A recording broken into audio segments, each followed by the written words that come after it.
ഒരു എക്സ്പീരിയൻസും ഇല്ലാതെയാണ് ഞാൻ ആദ്യം ഹിന്ദി അറിയാത്ത ഞാനൊരു ഹിന്ദി റേഡിയോ സ്റ്റേഷനിൽ ജോയിൻ ചെയ്യുന്നത്. അപ്പം അതുകൊണ്ട് ഞാൻ കംപ്ലീറ്റ് ജോലി ഒഴിവാക്കിയ വിമാനത്തെ പോലും നോക്കാറില്ല. ഇപ്പോൾ ആകാശത്തേക്ക് നോക്കാറില്ല. പറയാം അമ്മ ഓട്ടോറിക്ഷ വാങ്ങിച്ചിട്ടാന്ന് പറഞ്ഞു. അത് കഴിഞ്ഞ ഒരു പോയിന്റിലെത്തിയപ്പോൾ എന്നോടൊന്നും ഉരിയാടാതെ പോകുന്നതെന്നും കരുതി വാണിടും നിന്നോടൊന്നും. അത് ചിലവത് ശരിയാവും, ചിലവത് ശരിയാവില്ല എന്ന് കേട്ടില്ലേ? തർഹമല്ലടോ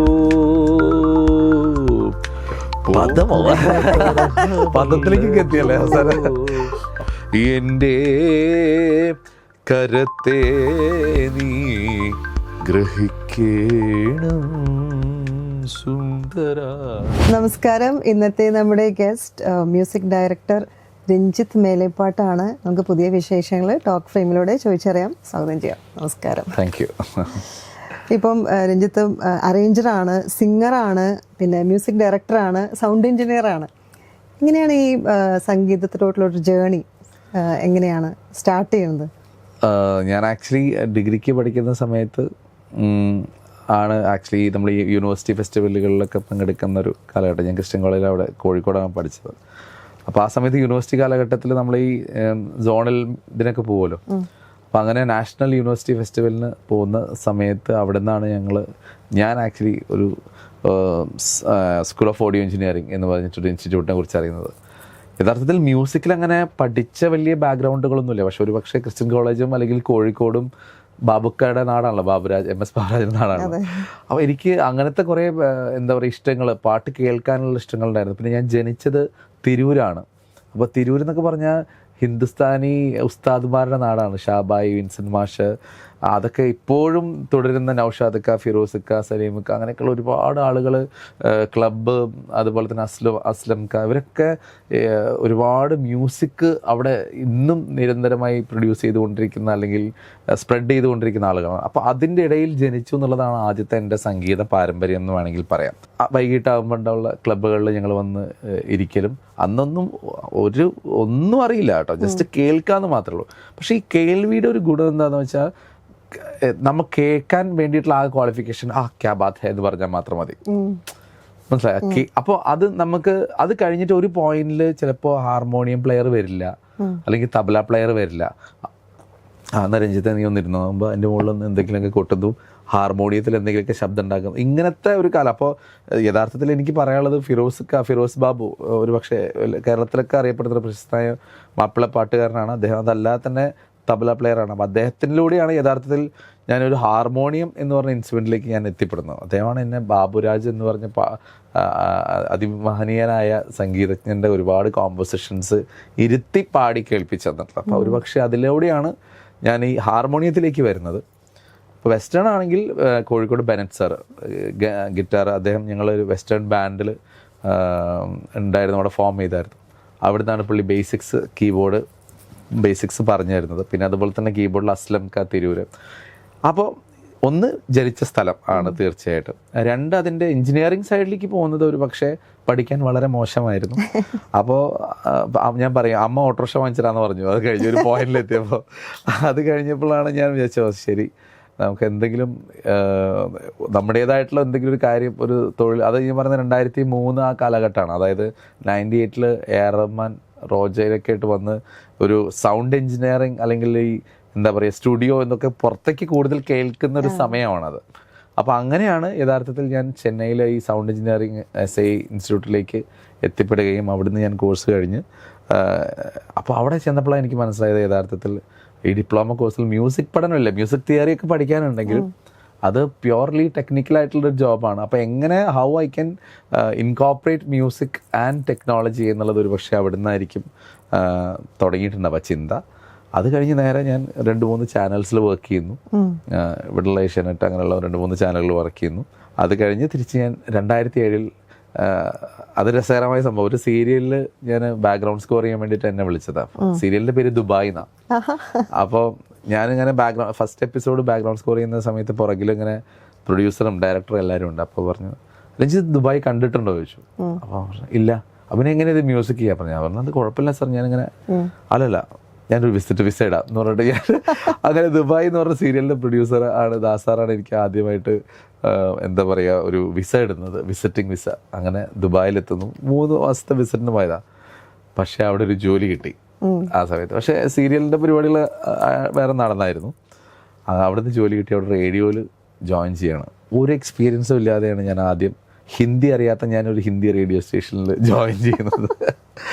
അങ്ങനെ ചാലഞ്ചിങ് എന്ന് പറഞ്ഞാൽ സത്യത്തിൽ നമുക്ക് ആദ്യത്തെ ഒരു 3 മാസം കരച്ചിൽ വരും. എന്ന് വെച്ചാൽ ഇവർ പറയുന്നത് എന്താണെന്ന് മനസ്സിലാവുന്നില്ല. നമുക്ക് ഈ എഡിറ്റിംഗ് ജോബും അല്ലെങ്കിൽ ഈ കാര്യങ്ങൾ അറിയാമെന്നുള്ളത് പോലെ അതും നമുക്കിത് കേട്ടാൽ മനസ്സിലാവും. അതിൻ്റെ അപ്പുറം യഥാർത്ഥത്തിൽ അതിനെ തിരിച്ചൊന്നും സംസാരിക്കാനോ അങ്ങനത്തെ കാര്യങ്ങളൊന്നും അറിയില്ല. പിന്നെ 22 വയസ്സ്, അത്രയും 22-23 വയസ്സുമാണ്. അങ്ങനെ ആ ഒരു പ്രഷറിലൂടെ കടന്നുപോയി. അപ്പം അന്ന് അമ്മ പറയാം എൻ്റെ അടുത്ത്, ഇതിൽ കൂടെ നീ കടന്നുപോയാൽ നീ രക്ഷപ്പെടും. പക്ഷേ ഭാഗ്യവശാൽ ഒരു 3 വർഷം അവിടെ പിടിച്ചു നിൽക്കാൻ പറ്റി. I was the head of production അവിടെ. റേഡിയോ സ്പൈസ് എന്ന് പറഞ്ഞൊരു 105.4 ഹിന്ദി സ്റ്റേഷനായിരുന്നു. പിന്നെ അത് കഴിഞ്ഞ് നേരെ റേഡിയോ മീ എന്ന് പറഞ്ഞിട്ട് മലയാളം റേഡിയോ സ്റ്റേഷനിൽ എനിക്ക് ഗിരീഷ് നായർ ദുബായിൽ ഈസ് എ ഡയറക്ടർ. പുള്ളിയാണ് എന്നെ അതിലേക്ക് വിളിക്കുന്നത്. അവിടെ ഒരു 2 വർഷം വർക്ക് ചെയ്തു. പിന്നെ തിരിച്ച് ഞാൻ കൊച്ചിയിലേക്ക് എത്തുകയാണ് 2013 സിനിമ എന്ന് പറഞ്ഞ സ്വപ്നവുമായിട്ട്. അവിടുന്ന് നേരെ ഞങ്ങളൊരു സ്റ്റുഡിയോ, എൻ്റെ 2 സുഹൃത്തുക്കൾ വിഷ്ണു ആൻഡ് മുരളി, അവർ 2 പേര് കൂടെ ഞങ്ങൾ ഒരു പാർട്ട്ണർഷിപ്പായിട്ട് മൈ സ്റ്റുഡിയോ എന്ന് പറഞ്ഞിട്ടുള്ളൊരു ഫിലിം റെക്കോർഡിംഗ് സ്റ്റുഡിയോ ആണ് തുടങ്ങുന്നത്. അതേ സമയത്ത് എനിക്ക് അശോകാർനാഥ് സാറിൻ്റെ സഫലം എന്ന് പറഞ്ഞ സിനിമയുടെയൊക്കെ ഡയറക്ടറാണ് അദ്ദേഹം. നാഷണൽ അവാർഡ് വിന്നറാണ്. അപ്പോൾ അദ്ദേഹത്തിൻ്റെ പേർഷ്യക്കാരൻ എന്ന് പറഞ്ഞൊരു സിനിമ, അതിൻ്റെ മ്യൂസിക് ചെയ്യാനുള്ളൊരു അവസരം കിട്ടി. അങ്ങനെയാണ് സിനിമയിലേക്കുള്ള തുടക്കം വരുന്നത്. അതിൽ കാർത്തിക്കും ചിന്മയി, ജ്യോത്സ്ന, ശ്രീറാം പാർത്ഥസാരഥി പാടിയിട്ടുണ്ടായിരുന്നു. അത് കഴിഞ്ഞ് പിന്നെ ഞാൻ അഡ്വർടൈസ്മെൻറ്റ്സ് കുറച്ച് കാര്യങ്ങളൊക്കെ ചെയ്തു. VK പ്രകാശ് സാറിൻ്റെ കൂടെ വർക്ക്, ഒരുപാട് ആഡ് ഫിലിംസ് ഒരുപാട് വർക്ക് ചെയ്തിട്ടുണ്ട്. മൃദുല്, പേര് എത്ര പേരുടെ പേര് പറയാൻ പറ്റുന്ന അറിയാം, എന്നാലും ഞാൻ പറയാം. ശ്രീദേവ്, വിനയ് ഗോവിന്ദ്, ഒരുപാട് നല്ല നല്ല സുഹൃത്തുക്കൾ ഇൻഡസ്ട്രിയിൽ കിട്ടിയത്. അങ്ങനെ 2017 എൻ്റെ പ്രമോദ് മോഹൻ, അത് എൻ്റെ അടുത്ത സിനിമ ആക്ച്വലി ചെയ്തത് 1000 കിനാക്കളാൽ എന്ന് പറഞ്ഞിട്ട് ബിജു മേനോൻ. അതിൽ പ്രമോദ് ആണ് എൻ്റെ പ്രമോദ് മോഹൻ. ഞങ്ങൾ ഒരുമിച്ച് വർക്ക് ചെയ്തതാണ് ഏഷ്യാനെറ്റിൽ. അദ്ദേഹത്തിൻ്റെ ഫസ്റ്റ് ഡയറക്ടോറിയൽ ഡെബ്യൂ ആയിരുന്നു. അതിൽ 2 സോങ് ചെയ്യാൻ പറ്റി. പിന്നെ VKP സാറിൻ്റെ റോക്ക് സ്റ്റാർ എന്ന് പറഞ്ഞ സിനിമയിൽ ഒരു ടൈറ്റിൽ സോങ് ചെയ്യാൻ പറ്റി. അതിലാണ് പിന്നെ അത് കഴിഞ്ഞ് 2016 അവസാനത്തിൽ എന്നെ വീണ്ടും ദുബായിലേക്ക്, അങ്ങനെ ഉണ്ടല്ലോ Dubai calling, you might understand അല്ലേ, when it's like your second home അല്ലേ. അപ്പോൾ അതുകൊണ്ട് അത്രയും കാലം അവിടെ നിന്നുകൊണ്ട് വീണ്ടും I was getting a call, അങ്ങനെ ജോയിൻ ചെയ്യാൻ പറ്റുമോ. ഗഗൻ സാറാണ് അദ്ദേഹം വിളിച്ചത്. അങ്ങനെ ഞാൻ സീ നെറ്റ്വർക്കിൻ്റെ ദുബായിൽ അവരുടെ റേഡിയോയുടെ പ്രൊഡക്ഷൻ ഹെഡായിട്ട് ജോയിൻ ചെയ്തു. Was there for 5 years. അപ്പോൾ ഒരു 4 വർഷമായി ഇപ്പോൾ അവിടുന്ന് തിരിച്ച്. അതായത് നമുക്ക് ഒരു പോയിന്റിൽ നമ്മളെ ഇങ്ങോട്ട് വലിക്കുന്ന ശക്തമായ കാരണം സിനിമയാണ്. അപ്പോൾ അവിടെ 5 വർഷം ഉണ്ടായിരുന്നു. അപ്പോൾ അത് കഴിഞ്ഞ് അതിൻ്റെ ഇടയിൽ ആണ് ഞാൻ ഗിരീഷ് നായരുടെ പൂഴിക്കടകൻ എന്ന് പറഞ്ഞ 2019 ചെയ്തത്. അപ്പോഴും എന്താ വെച്ചാൽ ബാക്ക് ആൻഡ് ഫോർത്ത് നമ്മൾ ഫ്ലൈ ചെയ്തിട്ട് അവിടെ നിന്ന് ഇങ്ങോട്ട് വർക്ക് ചെയ്യുക എന്ന് പറയുന്നത് സിനിമയെ സംബന്ധിച്ചിടത്തോളം, മ്യൂസിക്കിനെ സംബന്ധിച്ചിടത്തോളം കേട്ടോ, ബാക്കിയുള്ളവരുടെ സ്വാഭാവികമായിട്ട് അങ്ങനെ ചെയ്യുന്ന ഒരുപാട് ആളുകളുണ്ട്. പക്ഷെ സിനിമയെ സംബന്ധിച്ചിടത്തോളം നടക്കില്ല. അപ്പോൾ അതുകൊണ്ട് ഞാൻ കംപ്ലീറ്റ്ലി ജോലി ഒഴിവാക്കി വിമാനത്തെ പോലും നോക്കാറില്ല. ഇപ്പോൾ ആകാശത്തേക്ക് നോക്കാറില്ല. അങ്ങനെ ഇപ്പോൾ എന്താ പറയുക, ഒരു 4 വർഷമായിട്ട് ഇങ്ങനെ പോകുന്നു ഇവിടെ. അങ്ങനെ നോക്കുകയാണെങ്കിൽ ദുബായ് മിസ് ചെയ്യുന്നുണ്ടോ? ആക്ച്വലി ദുബായ് മിസ് ചെയ്യുന്നത് എന്താണെന്ന് വെച്ചാൽ അവിടെ ഒരുപാട് കോൺസേർട്സ്, മ്യൂസിക്കൽ കോൺസേർട്സ് ചെയ്യാറുണ്ട്. അതായത് ഞങ്ങൾ മെഹഫിൽ എന്ന് പറയും, ഹാർമോണിയൊക്കെ വെച്ചിട്ട് പല വ്യാഴാഴ്ചകളിലും ഞങ്ങൾ ഹാർമോണിയം തബലയും വെച്ചൊക്കെ ഇരുന്ന പല പല ആളുകൾ, പല പല സ്ഥലത്തു നിന്നുള്ള ആളുകൾ വന്നിട്ട് ഓരോരോ ഘരാന എന്നൊക്കെ പറയും. ആ ഘരാനയിലുള്ള അവരുടെ സ്റ്റൈൽ ഓഫ് മ്യൂസിക് ഒക്കെ പ്ലേ ചെയ്യുക. തബല, ഹാർമോണിയം ആവട്ടെ, സിത്താറാവട്ടെ, അങ്ങനെയുള്ള ഒരുപാട് കേൾക്കാൻ പറ്റും. ഞാൻ പറഞ്ഞത് എൻ്റെ ഒരു മെയിൻ എന്താ പറയുക സ്ട്രെങ്ത് എന്ന് പറയുന്നത് കേൾവിയാണ്. അപ്പോൾ അങ്ങനെ കുറേ കേൾക്കാൻ പറ്റി. അപ്പോൾ അതൊരു വലിയ ഓപ്പർച്യൂണിറ്റി ആയിരുന്നു. അതുപോലെ തന്നെ ഇപ്പോൾ യാനിയൊക്കെ പോലുള്ള കോൺസേർട്സ്, അങ്ങനെ ഒരുപാട് കാര്യങ്ങൾ കാണാം. അത് ഭയങ്കരമായിട്ട് വളരെയധികം മിസ് ഇവിടെ ചെയ്യുന്നുണ്ട്. അത് മാത്രമല്ല, പക്ഷെ അതല്ലാതെ ഇപ്പോൾ നമ്മുടേതായ രീതിയിൽ നമ്മൾ പോകുന്നു. ഈ ഫ്രീഡം എൻജോയ് ആണ് ഇപ്പോൾ. തീർച്ചയായിട്ടും തിരിച്ച് ദുബായിന്ന് വിളി വരുന്നുള്ള പ്രതീക്ഷ ഒരിക്കലും ഇല്ല. അങ്ങനെയല്ല, പ്രതീക്ഷ എന്നല്ല, നമ്മളൊരു പോയിന്റിൽ പറയില്ലേ, നമ്മൾ എവിടെയോ നമുക്കൊരു തോന്നലുണ്ട് അല്ലേ, എന്തെങ്കിലും ആ ഒരു വെള്ളിയാഴ്ച വരുമെന്ന് പറയുന്നത് കേട്ടിട്ടില്ലേ? അങ്ങനെ പല വെള്ളിയാഴ്ചകളും പല ആളുകൾക്കും ഉണ്ട്. അതിൽ ഏതെങ്കിലും ഒരു വെള്ളിയാഴ്ച എൻ്റെ ആവും എന്നുള്ള അത്രേ ഉള്ളൂ. ഈ മ്യൂസിക് കമ്പോസിംഗിലേക്ക് എങ്ങനെയാണ് വന്നത്? കാരണം സ്റ്റാർട്ടിങ്ങിൽ ചെറിയ ചെറിയ കവിതകളൊക്കെ അങ്ങനെയൊക്കെ ചെയ്തുകൊണ്ട്. അല്ല, മ്യൂസിക് കമ്പോസിംഗ് എന്ന് പറയുന്നത് ബേസിക്കലി യഥാർത്ഥത്തിൽ അതിനെ ഒരു ഇപ്പം ഈ ഒരു ടൈമിൽ തുടങ്ങിയെന്നൊന്നും പറയാൻ പറ്റില്ല. ഞാൻ അവിടെ ഏഷ്യാനെറ്റിൽ വർക്ക് ചെയ്യുന്ന സമയത്ത് തന്നെ ലിറ്റിൽ മാസ്റ്റേഴ്സ് അങ്ങനെ ഒരുപാട് ഷോ സെഗ്മെന്റ്സ് ഒക്കെ ചെയ്യും. ഓരോ ഷോസിനൊക്കെ ജിങ്കിളും അങ്ങനത്തെ കാര്യങ്ങളൊക്കെ ചെയ്യുമായിരുന്നു. അപ്പോൾ സ്വാഭാവികമായിട്ടും നമുക്ക് ഈ എൻജിനീയറിംഗ് സൈഡും അല്ലെങ്കിൽ അതിൻ്റെ ടെക്നിക്കൽ സൈഡും കൂടി ഉള്ളതുകൊണ്ട് നമ്മൾ ആ കീബോർഡിൽ ഇരിക്കുന്നു. അപ്പോൾ നമ്മൾ എന്തെങ്കിലും ഒരു റിതം ഉണ്ടാക്കുന്നു, ഒരു പിയാനോ വായിക്കുന്നു, റിഫ് വായിക്കുന്നു, അതിൽ നമ്മൾ എന്തെങ്കിലും ഒന്ന് വി സ്റ്റാർട്ട് ഹമ്മിങ്. അപ്പോൾ അങ്ങനെയൊക്കെയുള്ള കാര്യങ്ങൾ എപ്പോഴും നമ്മളെ മനസ്സിലുണ്ട്. കാരണം എൻഡ് ഓഫ് ദ ഡേ നമ്മൾ കാണുന്ന അല്ലെങ്കിൽ ഇൻ്റർവ്യൂസിൽ കാണുന്ന ഇപ്പോൾ റഹ്മാൻ സാറിൻ്റെ വീഡിയോസ് ലൈക്ക് അല്ലെങ്കിൽ ഹാൻസംബർ അങ്ങനെ ഒരുപാട് വീഡിയോസ് കാണുമ്പോഴും നമുക്കൊക്കെയുള്ള ഇൻസ്പിറേഷൻ ഓക്കെ. പിന്നെ അതിപ്പോൾ എങ്ങനെ ചെയ്യുന്നു എന്ന് ചോദിച്ചാൽ എനിക്ക് അതിനുള്ള ഉത്തരവില്ല. എന്ന് വെച്ചാൽ അത് that is A process when you surrender your self it happens. അല്ലാതെ അതിനൊരു ഇപ്പം എൻ്റെ അടുത്ത് ഇപ്പം ഞാൻ അധികവും കമ്പോസ് ചെയ്യുന്ന പാട്ടുകൾ മുഴുവൻ വരികൾ എഴുതി തന്നിട്ടാണ്. അപ്പോൾ അതിലിപ്പോൾ എടുത്ത് പറഞ്ഞപ്പോൾ പൂഴിക്കടകൻ എന്ന് പറഞ്ഞ സിനിമയിൽ വിജയ് യേശുദാസും ആനാമിയും കൂടി പാടിയ പാട്ടുണ്ട്. പൊൻവെയിലിൻ കസവായി എന്ന് പറഞ്ഞൊരു പാട്ടുണ്ട്. ഞങ്ങൾ കുന്നംകുളത്തിരുന്നിട്ടാണ് കമ്പോസ് ചെയ്യുന്നത്. അപ്പോൾ കമ്പോസ് ചെയ്യുമ്പോൾ ഡയറക്ടറുണ്ട്, ഗിരീഷുണ്ട്, റഫീഖ് അഹമ്മദ് സാറാണ് എഴുതുന്നത്. അപ്പോൾ അന്ന് രാവിലെ ഒരു പേപ്പറിൽ പുള്ളി ഇങ്ങനെ എഴുതി തരാണ്, പൊൻവെയിലിൻ കസവായി, പൊടിമഴയുടെ ഞൊറിയായി മൺവീണ കമ്പി പോലെ ഒരു വഴി എന്ന്. അപ്പോൾ ആ സമയത്ത് നമ്മൾ ഹാർമോണിയത്തിൽ ഒരു കൈ വയ്ക്കുന്നത് നമ്മൾ എന്തോ പാടുന്നു, അത് മാത്രമേ ഉള്ളൂ. അല്ലാതെ അതൊരു പിന്നെ വേറൊരു വലിയൊരു കാര്യം എന്താണെന്ന് വെച്ചാൽ ഇങ്ങനത്തെ മഹാരഥന്മാരുടെ കൂടെ വർക്ക് ചെയ്യുമ്പോൾ ഓൾറെഡി അതിൻ്റെ ഉള്ളിൽ ഒരു സംഗീതമുണ്ട്, അതിനൊരു ഋതമുണ്ട്, ഒരു വൃത്തമുണ്ട്. അപ്പോൾ പെട്ടെന്ന് പൊൻവെയിലിൻ കസവായി പൊടിമഴയുടെ ഞൊറിയായി മൺവീണ കമ്പി പോലെ ഒരു വഴി അതിൽ നര പോലെ ഒഴുകുന്നു കളിച്ചിരി, പെട്ടെന്ന് വരികൾ എനിക്ക് കിട്ടുന്നില്ല. അപ്പോൾ ഇങ്ങനത്തെ അതാണ് ഞാൻ പറഞ്ഞത്. അപ്പോൾ ഞാൻ വർക്ക് ചെയ്തിട്ടുള്ള ഇപ്പോൾ മനു മഞ്ജിത്തിൻ്റെ കൂടെ വർക്ക് ചെയ്യുന്നത് സന്തോഷ് വർമ്മ. അപ്പോൾ ഇവരുടെയൊക്കെ വരികൾ നമുക്ക് കിട്ടുമ്പോൾ തന്നെ ഇതിൻ്റെ ഉള്ളിൽ ഒരു സംഗീതമുണ്ട് എന്നുള്ളത് സത്യമാണ്. കാരണം അങ്ങനെയാണ് അതിൻ്റെ ഒരു വേർഡ് ഫോർമാറ്റ് വരുന്നത്. അപ്പം നമ്മളതിനെ ഒന്ന് നോക്കിയാൽ തന്നെ അതിൻ്റെ ഉള്ളിൽ ഒരു സംഭവമുണ്ട്. അപ്പോൾ അതിന് കമ്പോസിങ്ങിനായിട്ടുള്ള ഒരു ട്രെയിനിങ്ങോ കാര്യങ്ങളൊന്നുമില്ല. ലിറിക്സ് കാണുമ്പോൾ ട്യൂൺ ഓട്ടോമാറ്റിക്കലി വരുന്നതാണ് തീർച്ചയായിട്ടും. അല്ല, അതൊരു ഭയങ്കര ബ്ലെസ്സിംഗ് ആണ് തീർച്ചയായിട്ടും. അതുകൊണ്ട് അതിൻ്റെ റെസ്പോൺസിബിലിറ്റി എടുക്കാൻ ഭയങ്കര ബുദ്ധിമുട്ടാണ്. അയ്യോ ഇത് ഞാൻ തന്നെ ചെയ്തതാണെന്നുള്ളത് പലപ്പോഴും നമ്മൾ കോമ്പസിഷൻ കഴിയുമ്പോൾ കഴിഞ്ഞ ശേഷം പലപ്പോഴും ആ ഒരു സ്ഥലത്ത് നമ്മൾ എത്തും. നമുക്ക് ഇനിയിപ്പോൾ അടുത്തത് വരുമ്പോൾ അത് ചെയ്യാൻ പറ്റുമോ? തീർച്ചയായിട്ടും. ഒരു വരി എഴുതുമ്പോൾ ആ പ്രോസസ്സ് തുടങ്ങുന്ന സമയത്ത് നമുക്ക് എപ്പോഴും ഒരു തുടക്കം ഒരു ടെൻഷൻ ഉണ്ട്, ഇത് വരുമോ എന്നുള്ളത്. പക്ഷേ there is a point where you disconnect yourself from the being.